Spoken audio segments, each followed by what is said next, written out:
హరే కృష్ణ. యోగిని ఏకాదశి వ్రత మహత్యం. యోగిని ఏకాదశి వ్రతం పాటించడం ద్వారా మనకు అనేక జన్మల పాపాలు నశించిపోతాయి. మన శరీరానికి ఆరోగ్యం, మనసుకి శాంతి, మన జీవితానికి ఐశ్వర్యం లభిస్తాయి. ఈ ఏకాదశి వ్రత ఫలితం 88,000 బ్రాహ్మణ భోజనానికి సమానమని పద్మపురాణం పేర్కొంది. యోగిని ఏకాదశి వ్రత కథ.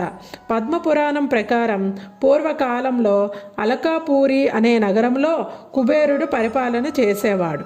కుబేరుడు శివుని మహాభక్తుడు. ప్రతిరోజు పరమశివుడికి పుష్పాలతో అలంకరించడం కుబేరుని నిత్య కర్తవ్యం.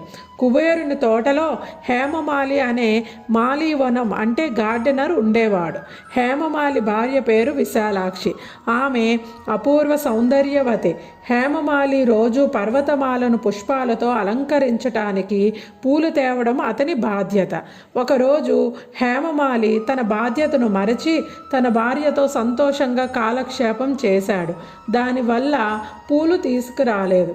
శివుడి పూజకు పూలు ఆలస్యమవడంతో కుబేరుడు చాలా కోపంతో హేమమాలిని శపించాడు.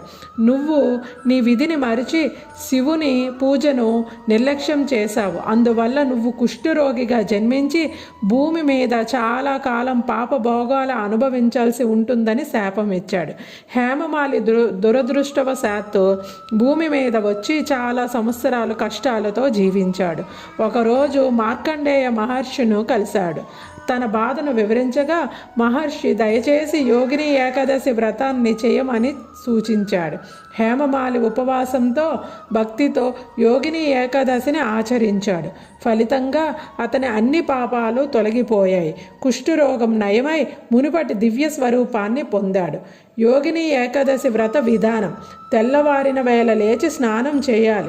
విష్ణు భగవానుని పూజించాలి. ఉపవాసాన్ని భక్తితో చేయాలి.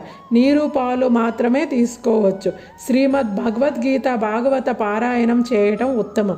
రాత్రి జాగరణ చేయడం శ్రేష్టం. మరుసటి రోజు పారణ సమయానికి ఉపవాసం విరమించాలి. ఈ వ్రతాన్ని సద్భక్తితో ఆచరించిన వారికి పాప విమోచనం, ఆరోగ్యం, ఐశ్వర్యం లభిస్తాయని పద్మపురాణంలో స్పష్టంగా చెప్పబడింది. ఈ వీడియో మీకు నచ్చితే లైక్ చేయండి, మీ మిత్రులకు షేర్ చేయండి. మరిన్ని భక్తి విషయాల కోసం మా ఛానల్ని సబ్స్క్రైబ్ చేయండి. హరే కృష్ణ.